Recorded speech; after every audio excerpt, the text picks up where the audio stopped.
지난 주일에 에베소 첫 출발을 하면서 1절과 2절 인사의 말씀에 대해서 같이 묵상을 해보았습니다. 인사가 끝나기가 무섭게 사도 바울은 하고 싶은 말, 정말 하고 싶었던 말 첫 마디에 이렇게 소리를 지릅니다. 찬송하리로다. 3절 처음에 나오죠.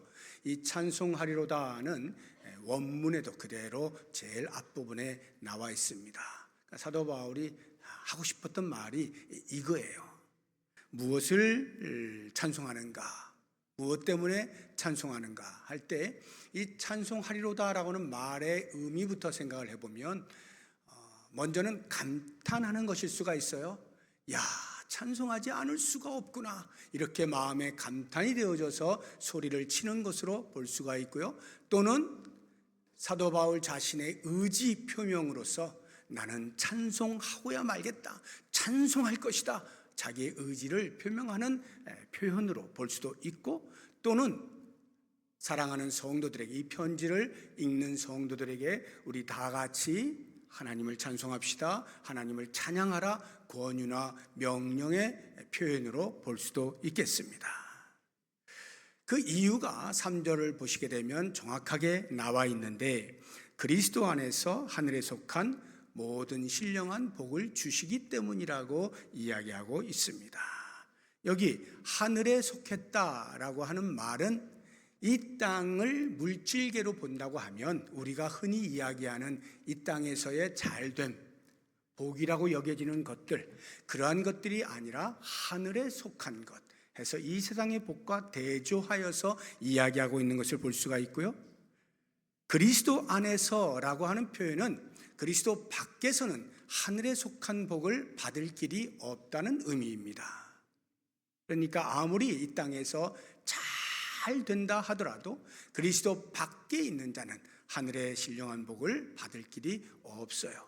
마지막 세 번째로 우리가 볼 것은 모든 신령한 복이라고 하는 말인데요, 모든이라고 하는 단어가 이거 전부 합하여 전부 모두 이렇게 표현이 되고 있기 때문에 신령한 복, 하늘에 속한 신령한 복이 여러 가지가 있는데 그 모든 걸 다 합하여 이렇게 이해하기가 쉽지만, 원문을 보시게 되어지면 신령한 복하고 단수로 나와 있어요. 이 이야기는 물론 하늘에 속한 여러 가지 신령한 복들이 많이 있지만 그 가운데서도 사도 바울이 이야기하고 싶은, 찬송하지 않을 수 없는 탄성을 내지르는 그 이유가 한 가지 때문인데, 그 한 가지가 바로 우리의 구원입니다. 우리의 구원이라고 하는 하늘의 신령한 복, 그것을 생각하면 하나님을 찬양하지 않을 수 없음을 노래하고 있는 것입니다. 그래서 3절부터 14절까지가 우리에게 구원을 베푸신 하나님을 노래하고 있는 내용인데요, 이것이 원문으로 보면 한 문장으로 되어 있어요. 문장이라고 하는 말은 마침표가 있는 것을 하나의 문장이라고 보는데, 우리 한글 성경을 읽어보시게 되면 문장이 맞춰지는 표현들이 3절에서부터 14절까지 여러 차례 나옵니다. 그러나 헬라어 원문을 보시게 되어지면 마침표는 한 군데밖에 없어요. 14절 제일 끝에. 그러니까 3절부터 14절까지 긴 내용을 사도 바울은 우리를 향한 구원의 은혜를 노래하고 있는 것입니다. 감격적으로. 그리고 그 내용 속에 우리의 구원을 위하여 일하신 하나님이 삼위 하나님으로 일하셨다는 것을 표현하고 있는데, 4절부터 6절까지가 성부 하나님께서 우리의 구원을 위해서 사역하신 내용을 소개하고 있고, 7절부터 12절까지가 성자 예수님께서 우리의 구원을 위하여 어떤 일을 하셨는지를 소개하고 있어요. 그리고 13절과 14절 2절에서 성령 하나님이 우리의 구원의 완성을 위하여 하시는 일이 무엇인지에 대하여 소개를 하고 있습니다.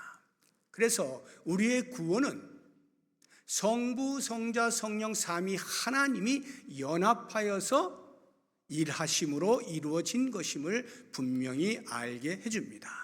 우리 찬송가를 보시게 되면 1장부터 7장까지 그 윗부분에 송영이라고 쓰여져 있어요. 송영이란 하나님을 기린다 이런 말인데, 오늘 우리가 부른 4장도 마찬가지지만 1장부터 7장까지 내용이 전부 같은 내용입니다. 대표적으로 1장을 보시게 되면 지금 보시는 것처럼 만복의 근원 하나님, 온 백성 찬송을 올려드립니다. 저 천사조차도 찬송을 하는데 찬송 성부, 성자, 성령, 성부, 성자, 성령 삼위 하나님 전부 찬송을 받으시기에 합당하십니다. 이렇게 기리고 있는 것을 볼 수가 있습니다. 그래서 이제 저는 오늘부터 시작해서 3주간 동안, 오늘은 성부의 사역에 대해서, 다음 주에는 성자의 사역에 대해서, 그리고 세 번째 주일에는 성령의 사역에 대해서 우리의 구원을 위하여 어떤 일들을 하셨는가 하는 것을 살펴보도록 하겠습니다. 오늘 첫 번째 시간으로 성부 하나님께서 우리의 구원을 위하여 어떤 일을 하셨는가 하는 것을 볼 텐데요. 두 단어로 요약을 하면 하나는 선택이고 또 다른 하나는 예정입니다. 선택과 예정을 하나님께서 하셨습니다. 4절 보시게 되면 곧 창세전에 그리스도 안에서 우리를 택하사, 이 택하다는 것이 선택하셨다는 말입니다. 5절을 보십시오. 그 기쁘신 뜻대로 우리를 예정하사, 예정하셨어요. 그러니까 선택과 예정의 이 관계를 볼 때 시간적 개념으로 우리가 이해를 하자고 하면 먼저는 예정이죠. 그리고 그에 따라오는 것이 선택입니다. 즉 우리의 구원에 대한 계획을 세우신 것이 예정이라고 한다면 그 계획에 따라서 구원을 실행하신 것이 우리의 선택이라고 보시면 되겠습니다. 하나님께서 우리를 구원하시는 일에 있어서 먼저는 계획하시고 그 다음 선택이라고 하는 실행을 하신 것입니다. 그런데 이 선택과 예정이라고 하는 용어는 사실 의미적으로 볼 때는 별 큰 차이가 없어요. 얼마든지 교차적으로 사용해도 됩니다. 결국 예정과 선택, 이것이 성부 하나님이 우리의 구원에 미치신 영향이고 성부 하나님이 하신 일이라고 하는 것인데, 이 부분에 대하여 예수님께서도 증언을 해놓고 계십니다. 요한복음 6장 44절을 보시게 되면 나를 보내신 아버지께서 이끌지 아니하시면 아무도 내게 올 수 없다, 이렇게 표현하십니다. 예수를 믿음으로 말미암아 구원을 받게 되어지는데 그것조차도 아버지께서 하셔야 된다. 그래서 하나님 아버지의 예정과 선택에 대해서 예수님도 증언하고 계시는 것을 볼 수가 있습니다. 그러면 이 선택, 하나님의 예정이 언제 일어났는가 하는 것을 보면 4절 앞부분에 곧 창세 전에라고 해서, 창세, 온 세상이 지어지기 전부터 우리의 구원에 대한 계획이 하나님 앞에 있었다는 것을 알 수가 있습니다. 여기 창세 전이라고 할 때에 어떻게 아직 사람이 지어지기도 전에 온 우주 만물을 짓고 그 다음에 사람이 여섯째 날 지어졌잖아요. 근데 그런 일이 일어나기 전에 이미 구속이 계획되어졌다는 말은 어떻게 하나님이 그러실 수가 있나 싶을 때 하나님의 전지하심을 생각하면 그다지 어렵지가 않아요. 우리는 과거와 현재와 미래가 있어서 미래에 대한 생각들을 미처 다 할 수가 없죠. 이것이 인간의 한계예요. 그러나 전지하신 하나님은 과거로부터 미래의 모든 시간을 통시적으로 보는 거예요. 그렇기 때문에 전혀 어려움이 없는 것입니다. 물론 우리의 머리로는 다 이해가 되지 않죠. 우리는 한계 속에 있기 때문에, 시공간의 한계 속에 있기 때문에 그것이 무엇일까 정확한 이해는 되지 않지만 시공간을 초월하시는 전지하신 하나님이라면 얼마든지 가능한 이야기입니다. 그리고 인간이 타락을 하였기 때문에 구속 사건이 생기는 거잖아요. 그러면 하나님께서 창세전에 구원을 계획하셨다는 말은 타락조차도 이미 알고 계셨다는 뜻이겠죠. 그래서 이 부분에 대하여 냉소적인 마음을 갖는 신학자들은 그렇다면 인간의 타락, 인간의 죄조차도 하나님의 예정 속에 있었던 것 아니냐라고 조롱하듯이 이야기하면서 가룟 유다가 예수님을 배반한 것도 하나님의 예정 속에 있었던 것이니 가룟 유다를 비난할 일이 없다라는 주장을 하는 사람도 생겨납니다.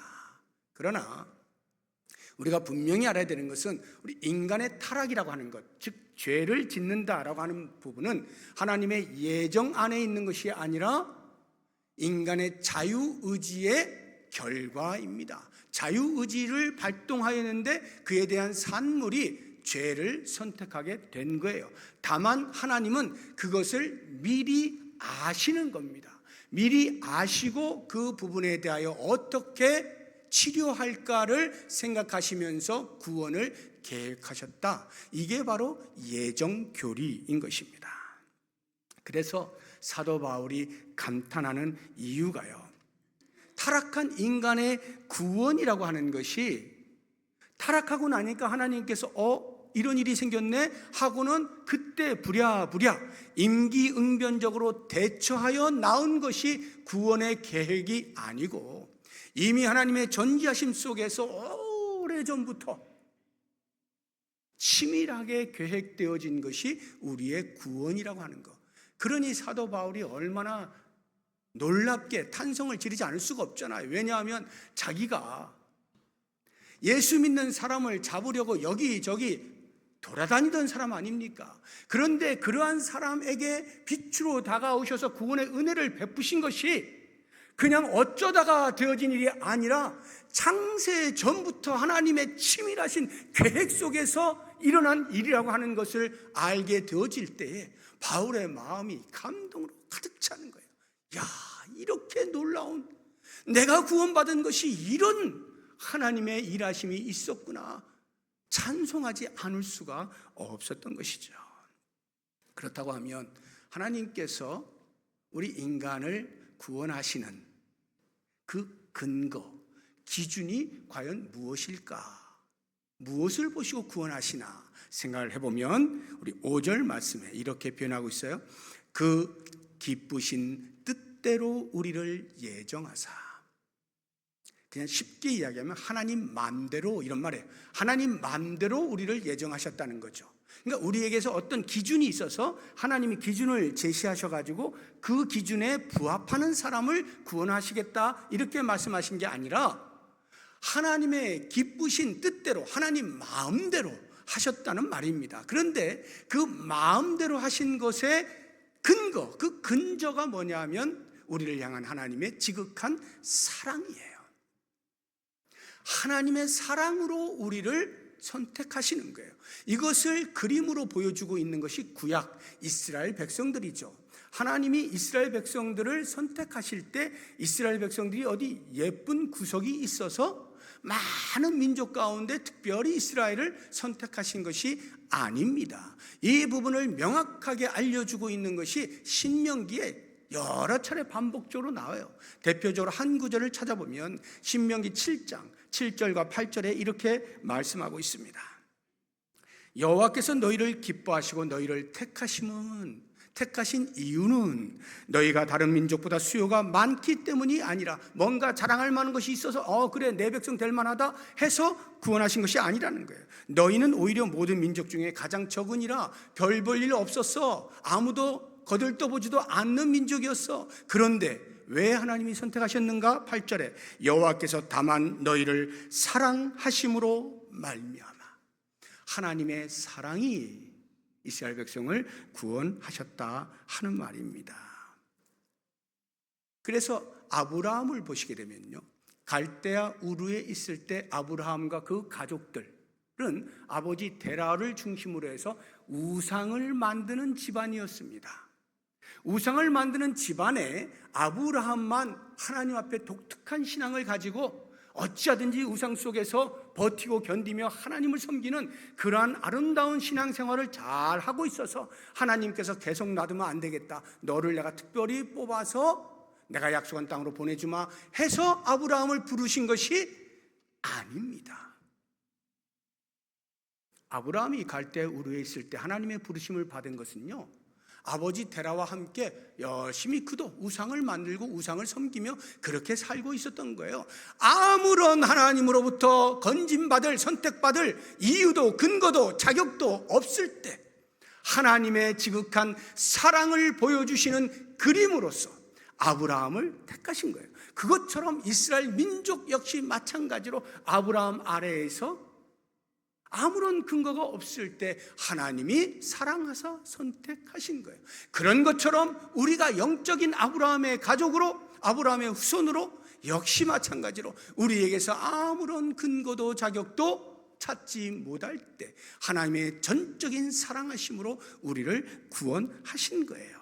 그러면 이제 그 기쁘신 뜻대로라고 할 때 제가 쉬운 표현으로 하나님 맘대로라고 했는데, 그 하나님 맘대로로 하는 의미가 마치 힘이 있는 권력자가 자기 마음대로 권력을 휘두르면서 백성들을 힘들게 하고 하는 그런 의미에서의 맘대로가 아니라 하나님의 맘, 그것은요, 첫째, 우리의 구원과 관련되어져서 조금도 실수가 없으신 정확하시다라고 하는 면에서 하나님의 뜻대로예요. 하나님의 기쁘신 뜻대로.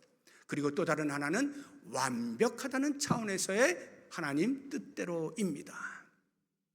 우리의 구원이 시작이 되고 진행이 되다가 성취가 되어지는 이 모든 구원의 알파와 오메가, 처음부터 끝까지 그 과정 전체를 포함하여서 그 시나리오가 더 이상 좋을 수 없는 최상의 시나리오로 하나님께서 우리를 구원하셨음을 의미하는 것이 자기의 기쁘신 뜻대로라고 하는 의미인 것입니다.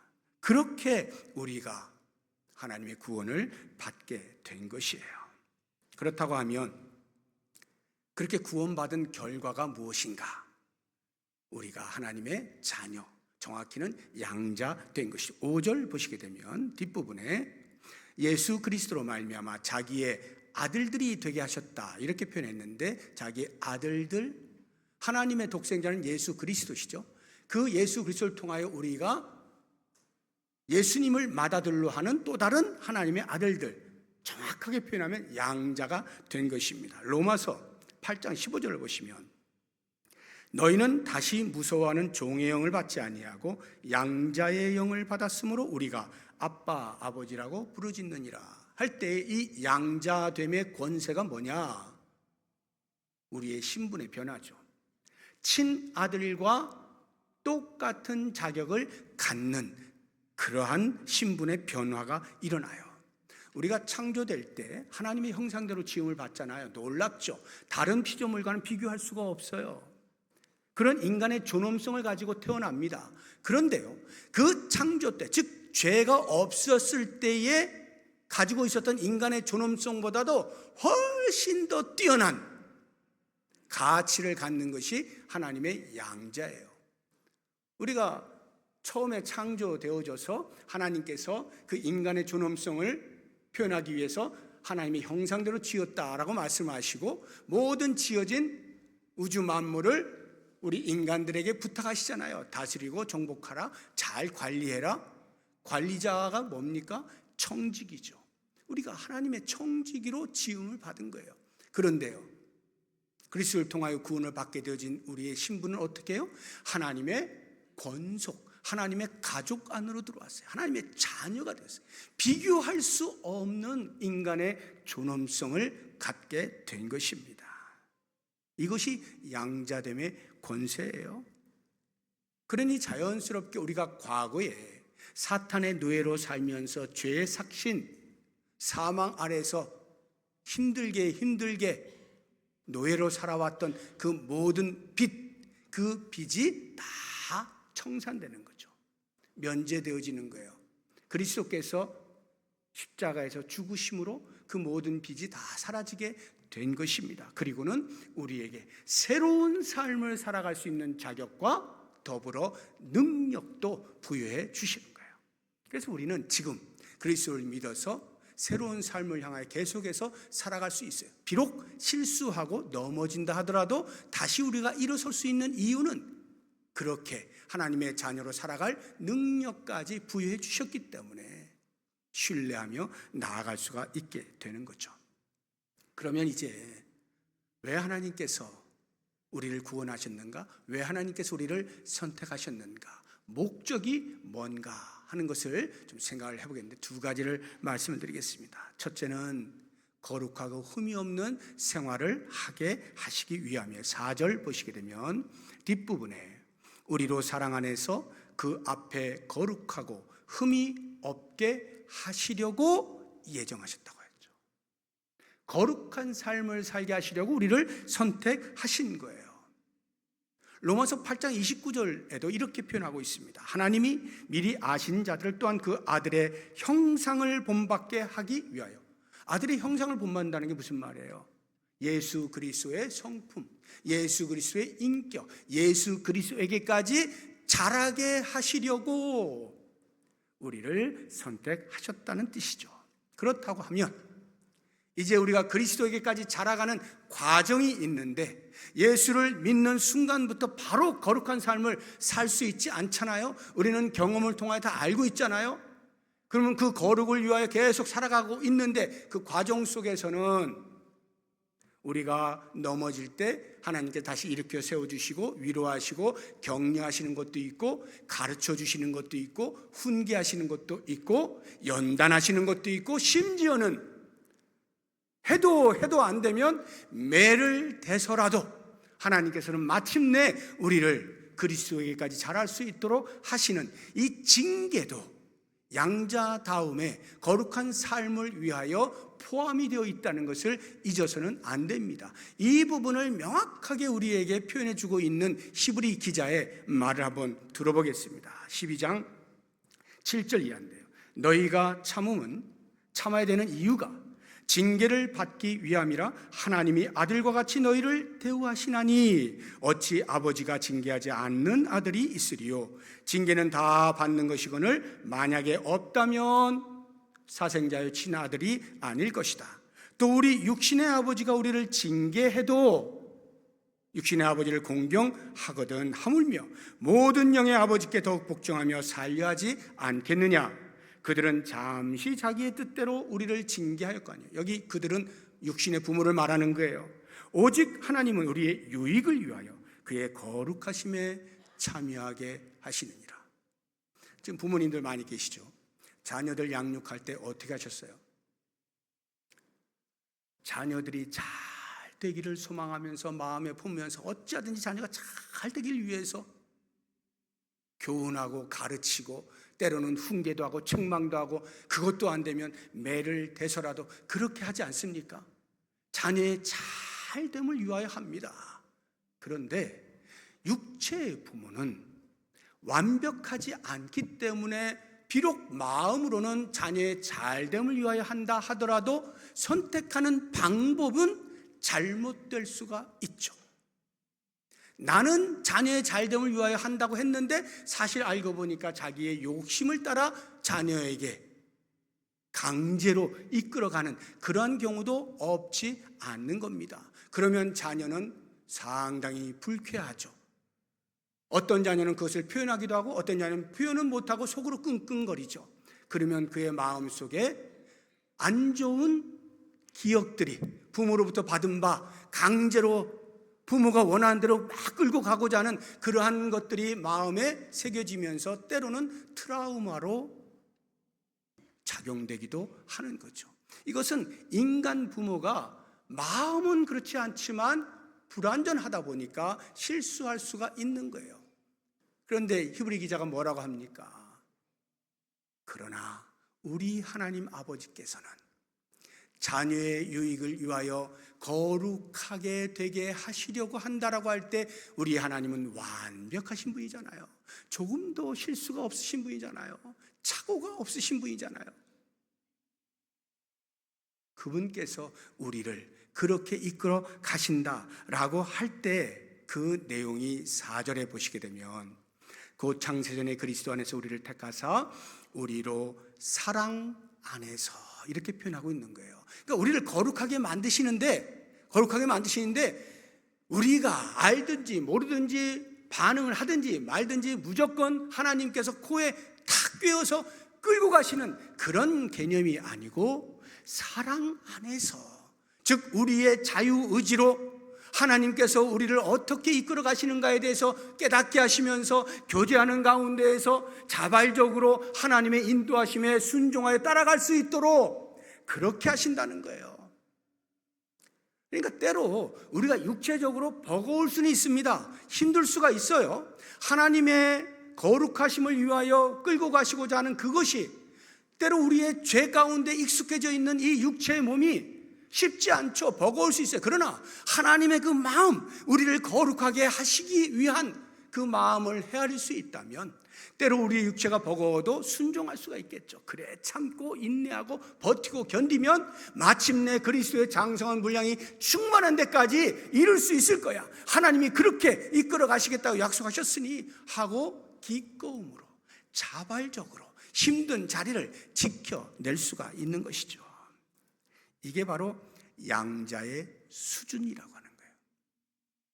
우리의 수준을 위해서 하나님께서 선택하신 거예요. 어디 수준이요? 그리스도의 수준에까지 이르도록 그것을 목적하여 우리를 선택하셨다 하는 말입니다. 두 번째 선택하신 목적이 뭐냐? 그것은 찬송하게 하시려고 한다는 뜻입니다. 6절을 보시게 되면 이는 그가 사랑하시는 자 안에서 우리에게 거저 주시는 바 그의 은혜의 영광을 찬송하게 하려는 것이라. 왜 선택하셨는가? 우리를 통하여 찬송을 받으시기 위함이라. 이렇게 표현하고 있습니다. 이스라엘 백성들 왜 선택하셨을까요? 찬송 받으시기 위해서. 이사야서 43장 21절을 보게 되면 이 백성은 내가 나를 위하여 지었나니 나를 찬송하게 하려 함이니라. 지었다는 표현이 뭐예요? 선택하셨다는 거죠. 아브라함을 선택하시고 아브라함 이하의 모든 이스라엘 민족을 선택하셨죠. 왜요? 하나님을 찬송하게 하시려고 선택을 하셨어요. 찬송하게 한다 하는 것은 우리의 구원을 베푸셨으니까 우리가 은혜를 받았잖아요. 은혜를 베푸신 분에게 감사를 표현하는 것, 기리는 것 당연한 것 아닙니까? 우리가 성경적인 용어로 표현하면 하나님께 영광을 돌리는 거죠. 은혜를 베푸신 하나님 감사합니다 하고 찬송하고 기리는 그 행위가 하나님께 영광이 되는 것이죠. 그래서 고린도서 10장 31절을 보면 사도 바울이 이렇게 우리에게 권면하고 있어요. 그런즉 너희가 먹든지 마시든지 무엇을 하든지 다 하나님의 영광을 위하여 하라. 우리가 그런 존재다 이 말이에요. 그래서 하나님의 선택을 받았다 이 말이에요. 하나님께 영광을 돌리는 거예요. 그것을 위하여 부름 받았다는 사실을 잊지 않아야 합니다. 제가 이 말씀을 묵상하다가 어떻게 무엇을 하면 하나님이 영광을 받으실까? 나의 행위에 대해서만 많이 생각을 했거든요. 내가 어떤 행동을 하면 하나님이 좋아하실까? 하나님이 기뻐하실까? 하나님이 영광을 받으실 것이지? 라고 생각을 하다가 좀 더 묵상하는 중에 그 이전에 우리의 태도가 중요하다 하는 생각을 해봤어요. 우리에게 구원을 베푸신 하나님을 향한 나의 삶의 태도, 이것이 이미 하나님께 찬송이 되어야 한다 하는 사실을 깨닫게 됩니다. 하나님을 향한 나의 삶의 태도, 여기에서부터 이미 찬송이 되어야 돼요. 하나님을 기리는 것이 되어야 돼요. 하나님께 영광이 되어야 돼요. 그래야 그 태도로부터 나오는 말이, 그 태도로부터 나오는 행동이 하나님께 영광이 될 수가 있는 거죠. 그래서 이제 오늘 말씀을 이제 정리를 하면서 제가 결론적으로 우리의 구원을 위해서 하나님이 하신 일, 성부 하나님이 하신 일, 예정이라고 말씀드렸는데 이 예정교리 또는 선택교리가 우리에게 어떤 유익을 주는가, 칼빈 선생님이 이야기한 세 가지를 여러분들이 소개하면서 말씀을 마치도록 할게요. 칼빈은 세 가지 유익에 대해서 이야기했는데 그 첫 번째가 하나님의 자비입니다.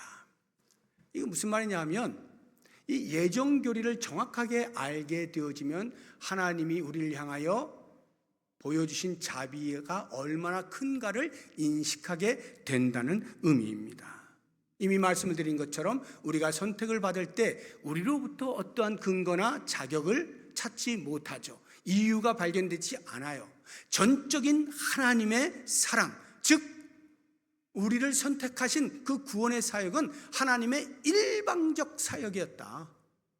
그 이야기는 우리를 향한 자비의 크기가 무궁하시기 때문에 가능한 이야기인 거죠. 그렇지 아니하면 절대로 있을 수 없는 일이에요. 어떻게 해서든지 한 가지라도 우리에게서 근거를 찾으시려 했겠죠. 그런데 만약 그렇게 하셨다면 우리는 구원받을 길이 없죠. 우리에게선 단 하나조차도 찾을 길이 없거든요. 완전히 타락한 존재거든요. 그러니까 그 타락한 인간이 하나님 앞에 나올 수 있게 되어진 것은 하나님의 일방적인 사역, 하나님의 선택이다. 그 선택에는 하나님의 자비하심으로 말미암았다는 사실, 이것을 우리가 인식하게 된다는 거예요. 이 인식이 왜 중요하냐? 그 다음 예정교리의 유익 두 번째를 보면 겸손이 있어요. 겸손. 이것은 우리의 겸손을 말하는 것입니다. 여기서 말하는 겸손은 나의 나됨을 정확히 아는 것을 가리켜서 겸손이라고 해요. 저는 인간에게 겸손이라는 말을 잘 안 쓰려고 합니다. 오해의 소지가 많기 때문에요. 우리가 보통 이해하는 겸손이라고 하는 것은 많이 가지고 있지만 그렇지 않은 것처럼, 많이 알지만 그렇지 않은 것처럼, 나대지 않고 들레지 않고 자랑하지 않고 우쭐거리지 않고, 이런 것들을 우리는 보통 겸손이라는 개념 속에 이해를 하잖아요. 근데 여기서 말하고 있는 우리의 구원과 관련되어진 하나님의 예정으로 말미암아 우리가 알게 되어지는 이 겸손이라는 것은 그런 것이 아니죠. 우리가 구원받는 일에 우리가 투자하고 우리가 기여한 바는 1도 없습니다. 아무것도 없는 상태예요.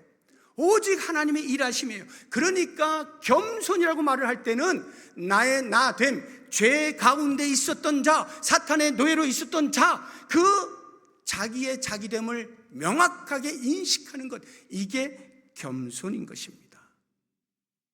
이런 겸손이 있는 사람은요, 신앙생활을 하면서 비록 우리가 하나님의 은혜로, 하나님의 자비로 구원을 받았다는 것을 알고 시작을 하더라도 신앙생활을 하다 보면요, 1년, 2년, 10년, 50년 길게 하다 보면 우리도 모르는 사이에 그것이 하나님의 은혜로 말미암았음을 잠시 잊어버리고 내가 얼마나 노력을 했는지, 얼마나 많이 섬겼는지, 얼마나 크게 헌신을 했는지에 대하여 스스로 자각을 하고 그것을 자랑스러워하고자 하는 욕심이 발생할 수가 있는 거예요. 매우 매우 위험한 거죠. 그런데요, 신앙생활을 오래 하다 보면 그렇게 될 여지가 너무나 많습니다. 그만큼 우리 인간이 연약하다는 거예요. 그래서 사도 바울의 고백을 우리는 끊임없이 되새겨야 되는데요, 아무리 많은 수고를 하였어도 오직 하나님의 은혜라고 말할 수 있는 이 자세가 꼭 필요한 거예요. 고린도전서 15장 10절을 보겠습니다. 그러나 내가 나 된 것은 하나님의 은혜로 된 것이니 내게 주신 그의 은혜가 헛되지 아니하여 내가 모든 사도보다 더 많이 수고하였으나, 죽을 지경에까지 복음을 전하는 수고를 하였잖아요. 그러나 내가 한 것이 아니 오직 나와 함께 하신 하나님의 은혜로라. 이것은 겸손해서 하는 말이 아니에요.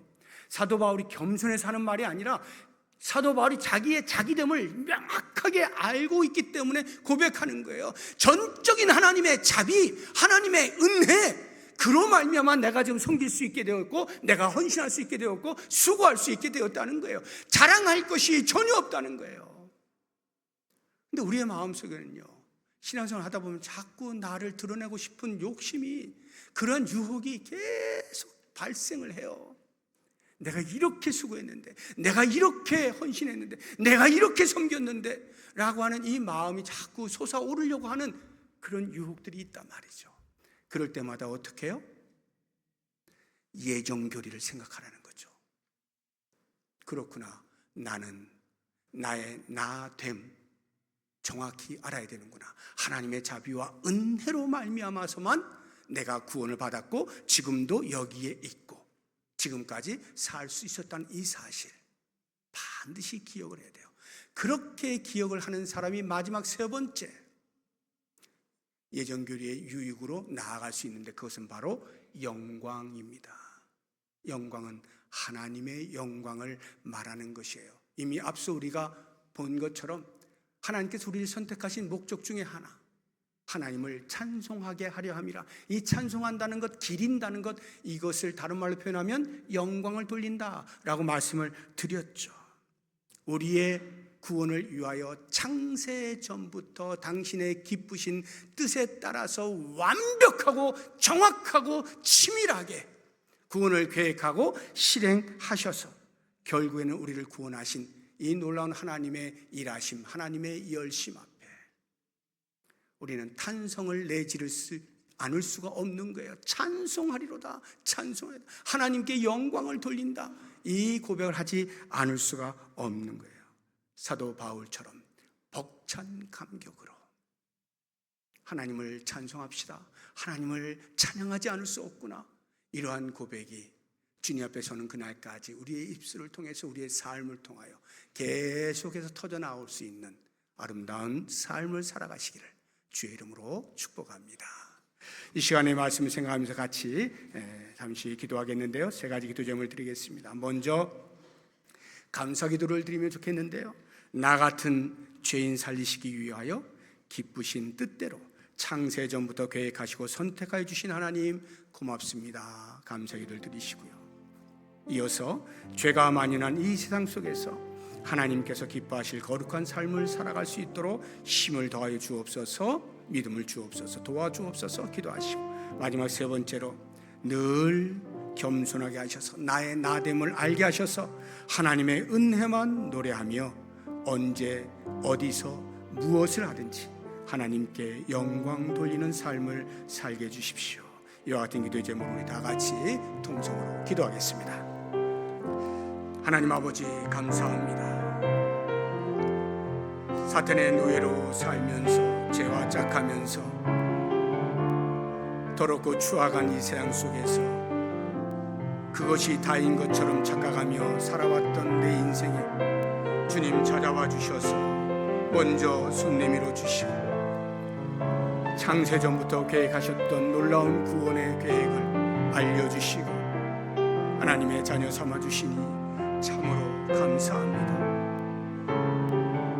하나님의 열심 앞에, 하나님의 일하심 앞에 무릎을 꿇게 하여 주시고 지극히 겸손함으로 주님만 바라보며 늘 감사의 마음이 넘쳐날 수 있도록 도우시기를 원합니다.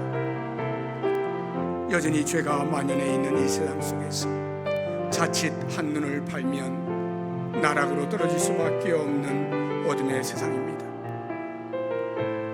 하나님의 자녀로 예수 그리스도를 닮아 거룩의 삶을 살게 하셨는데 주여 원하옵나니 약하여질 때마다, 눈이 흐려질 때마다, 곁눈질하려고 할 때마다 다시 한번 주님을 바라볼 수 있도록 도우시고 주님께 주시는 힘으로 잘 견디고 버티며 그리스도의 장성한 분량이 충만한 데까지 이를 수 있도록 도와주옵소서.